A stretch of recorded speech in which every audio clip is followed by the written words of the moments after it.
Pronto, o chat tá fechado. O chat. Pronto, a gente hoje vai falar sobre os árabes. Bom dia a todos, novamente. E aí, o que é que vocês entendem sobre os árabes? Alguém falou de um árabe que hackeou o canal. Alguém foi hackeado aqui pelos árabes. O canal que hackeou você era um canal árabe. Foi um canal Deve ter religião que tem que cobrir a cabeça. Algo do tipo. Ah, eu me lembro do Estado Islâmico também, das Torres Gêmeas. Quando falo de árabe, eu só lembro daquele povo que rompando na cara. Eu me lembro do Habib. É, isso aí também. Árabes, eu só me lembro das Torres Gêmeas, dos ataques das Torres Gêmeas, do Estado Islâmico, da Al-Qaeda. Apareceu para você o PowerPoint? Sim. Apareceu, né? Ou seja, vocês têm uma visão eurocentrista, né? Todo mundo aqui sabe o que é eurocentrismo? Não. Não. O eurocentrismo é quando a gente se acha socialmente, culturalmente ou religiosamente melhor do que os outros. Porque vocês só deram características negativas, como se todo árabe fosse terrorista, como se todo árabe fosse hack, como se todo árabe só fizesse maldade. Eu só falei de que os árabes que eu conheço... Ah, eu lembro da cruz árabe. Não, professor, eu me lembro do alfabeto indo-arábico. Mas é porque a gente só conhece eles por causa disso. E é esse Então, justamente porque... É porque é isso que existe uma manipulação... Deixa eu ficar aqui para vocês me verem direito. Existe uma manipulação, né, dos meios de comunicação, da mídia no geral, que passa essa ideia. Dos árabes são todos terroristas. Os árabes só faz matar, só faz besteira. Não é essa ideia que passa pra gente? Só vai em altas religião? coisas ruins. Só mostra as coisas ruins. Mas se a gente pegar o... Vocês já estudaram as cruzadas? Eu me lembro do Maomé também, do Maomé. Já. O senhor falou, professor? Professor, estudamos as cruzadas. Vocês nunca estudaram, chegaram a ver as cruzadas, não? Professor, no início do ano, no começo do Ano passado, ano, começou a dar isso, antes do senhor chegar. Pronto, as cruzadas foi um movimento religioso cristão que matava as pessoas em nome da fé. Aqui, a Companhia de Jesus matava os indígenas, que a gente viu. O cristianismo também mata. Mas a gente tem a ideia de que quem mata é os árabes. Essa ideia que a gente tem. Mas o cristianismo matou tanto quanto os árabes. Até mais. E a gente não vê o cristianismo como uma religião ruim. Eu vejo. Assim, no geral, a maioria da população. É mais ou menos, né? Porque em história, tudo que dá é a igreja mata. Isso controla não, mas, assim, a essas população coisas. no geral, a população, porque a religião predominantemente aqui no Brasil é cristã, seja protestante, católico ou ortodoxo, mas a maioria das pessoas, não estou dizendo todas, a maioria das pessoas aqui no Brasil segue o cristianismo. Vocês sabiam que os árabes, a religião muçulmana, a religião islâmica, ela é a maior religião do mundo, a que possui o maior número de adeptos? Oxê. Tem muito mais árabe muçulmano no mundo do que cristão. O Tanta cristianismo é a terceira ou a quarta maior religião do mundo. É porque também os países árabes é o quê? 1 bilhão de pessoas que tá lá. Não, é a religião que tem a maior penetração no mundo. Quase a África inteira é muçulmana. O Oriente Médio. Na Europa, a segunda religião já é a religião islâmica, quase empatando com o cristianismo. O cristianismo ele é muito forte na Itália. O cristianismo ele é muito forte na Itália, na Inglaterra e aqui na América Latina. No Brasil, nos Estados Unidos, na América, no geral, o cristianismo ele é muito forte por causa da nossa colonização, né? Que a igreja participou ativamente da colonização aqui. E lá na Itália e na Inglaterra. Na França, vocês sabiam que a religião, a maior número de adeptos na França já é o Islã. O Islã já passou o cristianismo na França. Boa parte da população francesa segue o Islã. Então, mas a mídia aqui, a nossa mídia, né, principalmente a mídia ocidental, a mídia pró-Estados Unidos, pró-igreja, ela pensa muito nessa questão. Quando passa árabe, não passa as notícias boas. Quando fala de árabe, ou eles estão matando criancinhas, ou estão torturando, ou explodindo prédios por aí. Só que isso é uma pena. Oi, alguém tá falando? Tá dando eco. Essa é só uma pequena parte da população. E hoje a gente vai ver a origem deles, né? Como o Islã, como os muçulmanos, eles se tornaram essa população, né? Como se tornou esse império de Maomé, né? A partir de Maomé. Apareceu para todo mundo, não foi o slide já? Secretaria de Educação de Pernambuco, Governo do Estado, Ciências Humanas. Uhum. O mundo islâmico é denominado mundo islâmico ou mundo muçulmano o conjunto de países que tem como principal religião o islamismo. Atualmente, 1,6 bilhões de pessoas, ou seja, de cada 5 pessoas do mundo, uma segue a religião muçulmana, segue o Islã. Para vocês terem uma ideia, o cristianismo é de cada 30 pessoas no mundo, uma é cristã. O Islã é de cada 5. Ou seja, tem muito mais muçulmanos no mundo do que cristãos. Só que a gente aqui no Brasil, a gente pensa ao contrário, né? Que o cristianismo é a religião predominante no mundo. Grande parte do mundo islâmico, ele localiza-se no Oriente Médio e na África. Mas, professor, por que a Bíblia por que a Bíblia é o livro mais vendido do mundo? Na Bíblia é o livro mais lido. É o livro mais lido no mundo. É a Bíblia. Vendido e roubado.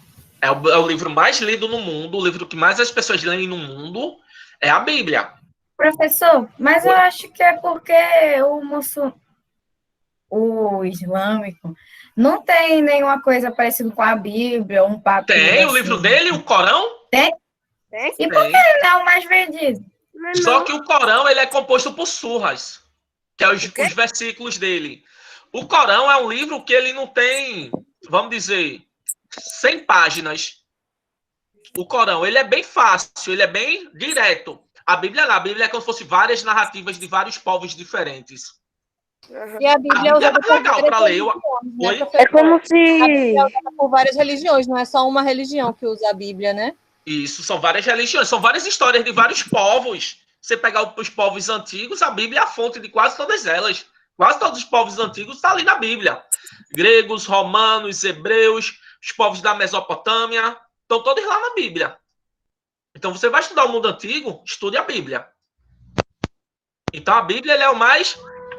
O Novo Testamento, a partir do Novo Testamento, que é a vida de Jesus e os apóstolos, pouco se lê, pouco se sabe, assim, quem é estudioso da Bíblia. Os estudiosos da Bíblia estudam muito o Antigo Testamento, o Velho Testamento. Que ele é a base, não tem o Pentateuco? Que é os 5 primeiros livros da Bíblia que foram escritos por Moisés, que é eles chamam lá de... Agora eu esqueci o nome do livro dos judeus. Então, o nomezinho, rapaz, que ele dá... É Pedro, Torá. Mateus... O Torá, que são os 5 primeiros livros. Gênesis, Êxodo, Deuteronômio, Número e Levítico. Que é o Torá, né? O livro sagrado dos judeus. Se os versículos são compostos de surra, então quer dizer que a religião deles apanha muito, hein? Oi? Que piada, hein, Túlio? Eu não entendi. Túlio falou, Miguel falou por cima. Eu nem escutei. Porque é o negócio dos versículos de surra, aí ele deu isso como uma explicação para eles serem violentos, entre aspas. Não, é o nome. Não, isso aí não tem nada a ver, não.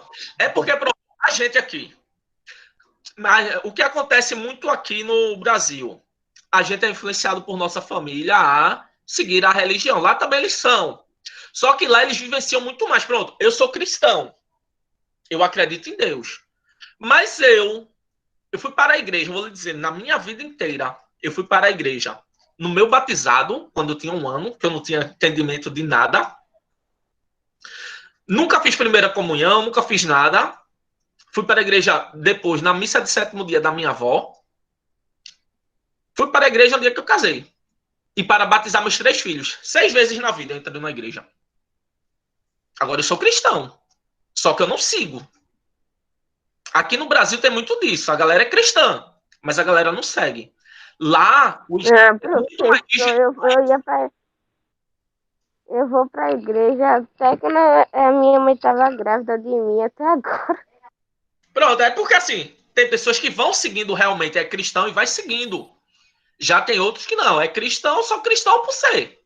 Assim, eu acredito em Deus, acredito na palavra de Cristo, tudo mais, sigo. Mas não sou aquele frequentador, leio a Bíblia. Leio a Bíblia mais como estudioso da história do que como cristão. Oi?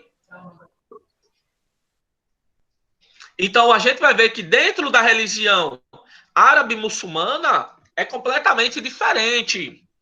A palavra muçulmano, que eles também são chamados de muçulmano, significa submetido a Deus. Deus, ele chama lá de Alá. Oi? A gente chama aqui a nossa divindade superior, né? A gente chama de Deus. Lá eles chamam de Alá. O templo religioso nosso é a igreja.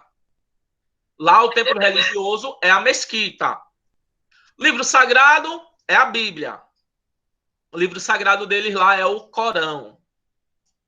Então o Corão, ele é bem... No decorrer, essa aula começa hoje, mas não vai dar tempo de terminar, porque o assunto é grande, extenso. Mas na próxima semana a gente vai ver a questão religiosa deles, que é bem forte, né? As origens do islamismo. O Islã, ele vai surgir na Península Arábica no século VII, depois de Cristo, sendo seu criador Mohamed, né? Também o popular Maomé. A Península Arábica, ela possui 5/6 de sua área total de deserto, ou seja, menos de 15% da área total da Península Arábica é habitável. O resto é tudo desértico. Clima seco e quente. Ponteada, né, por pequenos oásis. Os árabes são de origem semita. Quem são os semitas? Vocês sabem? Já ouviram falar em semita? Já temos. Não lembro. São Ouvi os falar já, descendentes... só que... Não sei não. Oi? Ouvi falar, já ouvi, mas não sei o que é, não. Tem alguma coisa a ver com monge, essas coisas? Os semitas são os descendentes de Sem, filho de Noé, um dos filhos de Noé. Depois do dilúvio, um dos filhos de Noé se separou do pai e ele foi lá para a Península Arábica com a sua esposa, e aí seus filhos, seus descendentes, vão povoar todo ali o Oriente Médio, né? São os filhos de Sem ou Professor, Semita. foi aquele que construiu a Torre de Babel? Não foi ele não, construiu a Torre de Babel, não. Foram os descendentes dele, né, no geral. Todos os povos ali do Oriente Médio são semitas. Primitivamente, eles vão viver em tribos patriarcais. Você sabe o que é a sociedade patriarcal?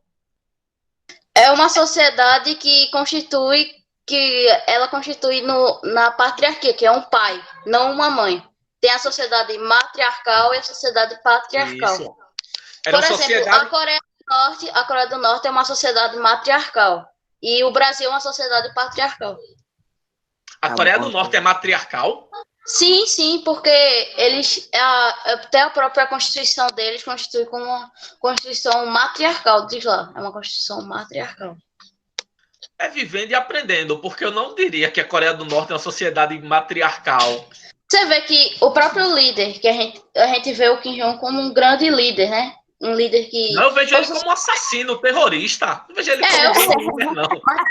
Você vê como fosse um grande líder. Na verdade, ele é um ditador. Mas Deixa Túlio continuar. Vamos continuar, Túlio. Mas ele mesmo, toda vez que ele faz algum discurso, geralmente você percebe que ele chora, ele tem uma comoção. Você vê que ele tem um jeito mais de mãe mesmo. Ele tem aquele jeito de uma mãe. Por chorar quer dizer que você é... Não, essa aí não... É porque, vê. Não chora, não é? Quer dizer que chorou é matriarcal. Não, é porque, deixa eu explicar, continuação. Explica aí. Porque, sabe por que todos os líderes da Coreia do Norte, eles têm uma barriga mais cheinha? Porque na Constituição dele, diz que o líder deles tem que alimentar a população. E a distribuição de alimentos na Coreia do Norte serve como se fosse isso, entendeu? É um símbolo. Ele não é como se fosse um grande líder. O líder da Coreia do Norte é um símbolo.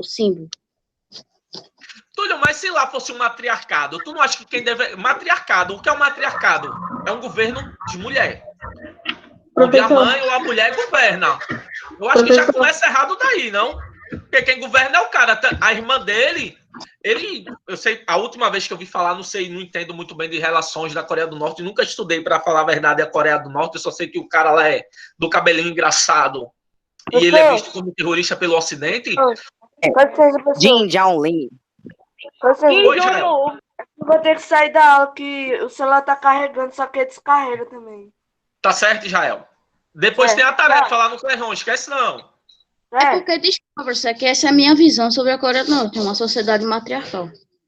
Não, assim, não existe aqui hoje, atualmente, século XXI, não existe nenhuma sociedade matriarcal. Na história, a gente tem a sociedade matriarcal, a antiga sociedade de Tumbuktu, na África Negra. Algumas tribos... Ei, professor. Oi? Sem querer ser incomodado aqui, mas... E a Rainha Elizabeth? Não é uma matriarcal, não? A Rainha Elizabeth não ela é uma rainha, mas a sociedade lá, inglesa, quem comanda é a mulher? É o primeiro-ministro. Ela é a rainha. Ela manda. Na verdade, a rainha da Inglaterra é mais como símbolo, porque... Olha só, essa ideia de vocês de matriarcado está um pouco distorcida. Matriarcado é uma sociedade, não necessariamente o líder. A gente, pronto, vamos dizer que na sua casa, quem comanda é a sua mãe. Você mora com sua mãe, então quem manda na casa é a sua mãe. É um matriarcado. Matriarcado é quando a mulher está no poder. Patriarcado é o homem no poder, independente do líder. Independente de quem é o presidente, governador... Algumas, como eu ia falando, algumas sociedades tribais africanas hoje são matriarcado, que é o respeito pela mulher, onde a mulher tem a última palavra, a mulher que comanda.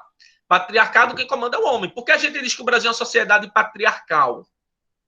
Porque na maioria das famílias, na maioria dos casos, o homem, principalmente aqui no Nordeste, o homem que tem a última palavra. Hoje está mudando isso, né? O feminismo está lutando, aí as mulheres estão lutando para acabar isso. Para vocês terem uma ideia, eu vi uma pesquisa ontem, passou no Repórter, no Jornal da Band, que uma mulher no Brasil, ela exercendo a mesma profissão que um homem, ela ganha normalmente 70% do que o homem ganha. Ou seja, se o cara ganha 10 mil reais, a mulher fazendo o mesmo serviço ganha 7. E a nossa sociedade, pronto, eu tiro por mim. Eu sou um cabra safado, porque eu trabalho, não chego em casa, eu não faço nada. Minha missão, trabalhei o dia inteiro, tomei banho, liguei a televisão, liguei meu videogame, chorou ali, ó. Tô ali jogando videogame ali de boa, vou preparar minhas aulas e acabou. Minha esposa trabalha fora. Aí minha esposa, ela pega e faz o quê? Trabalha fora, tem que limpar a casa, dar conta de menino, fazer comida, arrumar. A mulher faz outro expediente dentro de casa. Tá certo isso? Claro que não tem. Eu sei que isso é muito errado. Tô dizendo que isso é certo, não. Mas, no geral, a sociedade brasileira... O homem é treinado, é educado, treinado não, é educado para seguir um certo padrão. Hoje isso está mudando. Até eu me casar, eu nunca tinha lavado um prato na minha vida. Nunca tinha forrado uma cama na minha vida, até eu me casar. Minha mãe sempre fez tudo por mim, sempre fez tudo, não deixava eu fazer nada. Minha esposa, como eu disse, ei, vem cá, dia de faxina, faz. Lava um pratinho que não vai cair tua mão, não. Lava o banheiro. Dá banho nos cachorros, faz isso, faz aquilo outro. Porque na minha ideia, a minha cabeça não. Trabalhei, minha missão é trabalhar, dar minhas aulas. Não na pandemia, período normal. Saí de manhã de casa, trabalho de manhã de tarde, cheguei em casa de noite, tomei café, tomei banho, joguei videogame, mas se repórter, eu vou dormir. Ela trabalha fora também e tem que ir fazendo os serviços de casa, que é super errado se eu moro com ela. Eu tenho que fazer também. Eu tenho que trabalhar também, eu tenho que colaborar também. Por que eu não faço isso? Porque eu sou um cabra safado, que deveria ajudar ela e não ajudo.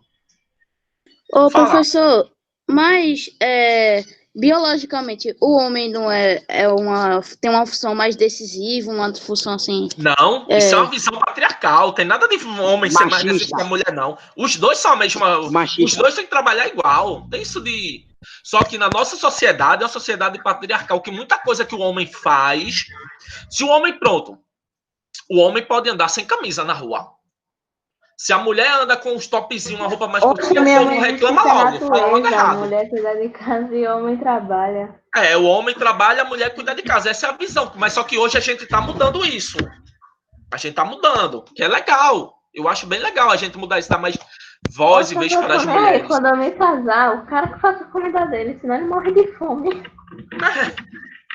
Eu tô educando minhas filhas para isso, minha querida. Não dependa de homem para nada, não. Faça a sua vida, não fique dependendo de homem para nada, não. Cada um faça seu. Meu filho é a mesma coisa. Não dependa da sua esposa, não. Mas minha esposa ensinou ele a cozinhar, lavar as coisas, fazer os negócios e tal. Então, assim, tem que ser igual. Tem que ser um tratamento igual para ambos. Só que a nossa sociedade, querendo ou não, ainda é sociedade patriarcal. Igual, vamos voltando aqui, né?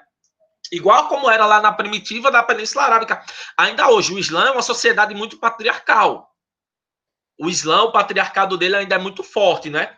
Ele tinha 300 tribos divididas entre beduínos, nômades, citadinos, urbanos e sedentários. Eram esses 3 grupos principais, assim que vai surgir.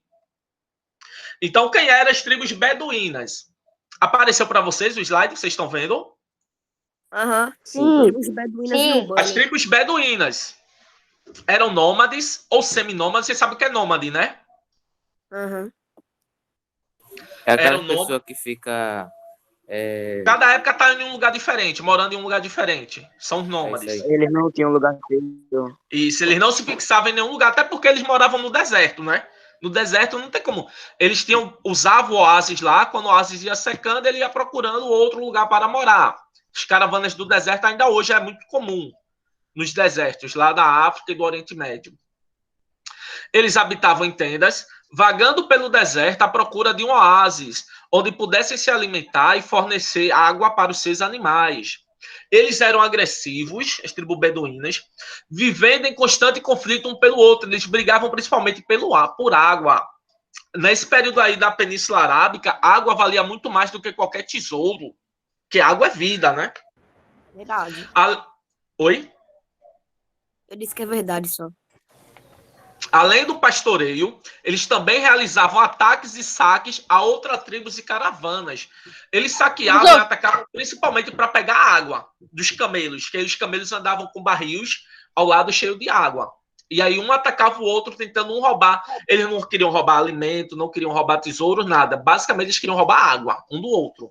Então, esses ataques ocorriam por causa da água. As tribos urbanas, né, as que moravam nos centros urbanos, elas eram sedentários. O que é sedentário? Pessoa que só fica Lugar ficado. É que pega em excesso. É Vive tipo agora, disso. que a gente Tipo tá sedentário de somente sangue. dentro de casa. Os sedentários eram que tinham casas, residências fixas. Eles não andavam, eles ficavam lá na sua residência fixa. Eles Eles viviam do arrumavam um jeito de comércio. viver por lá. Oi? Se adaptavam. Eles se arrumavam um Isso. jeito de viver por lá. Eles procuravam se adaptar, né? Eles viviam do comércio e da agricultura.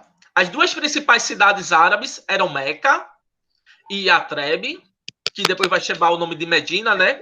Localizada na faixa costeira do Mar Vermelho, ao sul da Península Arábica. Então, tinham essas 2 tribos principais, as tribos beduínas e as tribos urbanas. E aí, o período da história islâmica. A história árabe ela é dividida em 2 períodos. Primeiro, é o período pré-islâmico, que é o período antes de Maomé, né, antes do Islã, e o período pós-islâmico, que é o período depois do Maomé, depois do islamismo. A história de Maomé é bem interessante, né? Aí, antes de falar da história de Maomé em si, uma coisa importante é dizer que antes do Islã, os povos árabes eles eram politeístas. Todo mundo aqui sabe o que é politeísta, né? Sim, acreditava mais em Acreditavam Deus. mais de um Deus. Mais de um Deus, né? Isso, os politeístas são as pessoas que acreditam e adoram mais de um deuses. Lá na Península Arábica, eles adoravam vários deuses e acreditavam em espíritos e em gênios. Que a gente tem uma história bem famosa deles, da 1001 Noites, que é o Aladim, não é? O Aladim, o espírito, o gênio, que viviam lá na lâmpada mágica. Eles acreditavam muito disso. Cada elemento da natureza, clã ou tribo, eles adoravam, como o sol, a lua, as estrelas. Quando chovia também, eles acreditavam que eram as divindades que estavam abençoando eles. Então, antes do Islã, lembrando o seguinte, o Islã ele é monoteísta. No Islã, uma frase bem marcante do Islã é: adorai apenas Maomé, o profeta, e Alá, o Deus. É como se fosse o primeiro mandamento dele. Você só pode adorar Maomé e Alá, mais ninguém. Imagine numa sociedade que é politeísta, uma civilização politeísta, chega um cabra, o Maomé, e coloca lá, não, a partir de agora a gente vai ser monoteísta. Maomé é o profeta, Alá é o Deus. Era assim que era. Então, outro ponto também importante é que nesse período vão proliferar diversas tribos beduínas politeístas, né, localizadas lá principalmente nas cidades de Meca e Atrebe. Na cidade de Meca tem a Caaba. Vocês estão vendo a foto da Caaba? Apareceu para vocês aí? É um Sim. palácio, tipo palácio? A Caaba é como se fosse um estádio de futebol, só que na arquitetura árabe. Ah, é. E no meio, lá, estava a Caaba, que é um templo em forma de culto, né? Professor, Parece aqueles templos gregos ou arenas gregas, um negócio do tipo. Sim. professor, Fale, pode falar. isso daí é aquele negócio que a pessoa tem que ir pelo menos uma vez no ano e tem que ficar girando aí. Sim, a gente vai chegar, exatamente. É um desses pontos aí, a gente vai falar sobre isso. Então, o que vai acontecer? Essa Caaba, essa pedra, né, fica lá no centro, e você, quem é do Islã, tem que pelo menos uma vez na vida, você tem que ir a Meca e tocar na Caaba. Acredita-se que essa Caaba era transparente, mas de tantas pessoas tocarem nela, aí ela ficou preta, né? Dizem que é os pecados, que ela suga os pecados da pessoa. E você tem que dar 7 voltas ao redor da Caaba. Isso hoje. Porque antes... Professor, a gente tem outra aula agora. Não, eu vou terminar só aqui e vou parar. Para na próxima aula a gente continua, como eu disse a vocês. Antes de Maomé, a Caaba tinha 365 imagens de deuses, onde cada um dia do ano, um deus diferente, ele era cultuado pelos povos árabes. Maomé vai chegar lá e vai acabar com tudo isso, né? Então a gente vai parar aqui por hoje. Na próxima semana eu vou contar a história de Maomé e como Maomé conquistou, né? E vai transpor tudo isso. Vou botar um texto lá, vou botar um pedacinho dessa aula que foi gravada, eu vou colocar lá na Classroom. Vou colocar um texto e uma atividade do Google Formulário para vocês responderem com esse iniciozinho da aula, tá certo? Para todo mundo? Beleza. Na próxima semana a gente termina a história de Maomé e a expansão islâmica.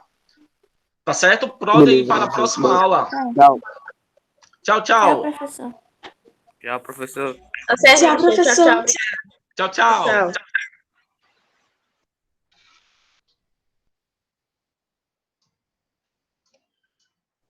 Obrigado pela aula, professor. Por nada. Cadê aqui? Chat. Vamos ver o que eu coloquei no chat. Muito boa aula, professor. Bom dia, viu? Obrigada. Bom dia, por nada. Deixa eu ver aqui. Tá precisando de alguma coisa, professor? Não, pode ir. Tudo tranquilo, Clara. Se quiser alguma ajuda com alguma coisa, pode falar lá no grupo. Não, tem que depois combinar com o Tigo, Daniel, Clécia E Luísa. e Luísa. Para saber que foi Clécia, acho que foi Clécia que disse que quer outra aula, não foi? Para saber o A gente assunto que vocês precisa querem. pra nossa E eu vou casa mandar. toda. Tá certo. Aí eu vou mandar para vocês o assunto lá no grupo. O Oi, Luiz Clécia. precisa de 5 regências, professor. Já fez uma, né? Aí precisa de 5 regências até o final de novembro. Pronto, eu vou pegar algumas. Eu vou combinar com os alunos, depois vou ver para dia de quarta. O 7º ano não tem aula. Eu vou ver se eu pego uma aula com eles dia de quarta. E aí eu coloco a regência de vocês todas as quartas de novembro. Tá certo. Aí pode fazer em dupla mesmo. Aí fica Luiz aí, Clara e eu e Daniel. Pronto, pode ser. Tá bom. Obrigada, Essa professor. semana eu dou o ok para vocês, tá certo? E digo Tá quais. certo. Bom dia para vocês aí. Tchau. Tchau, tchau.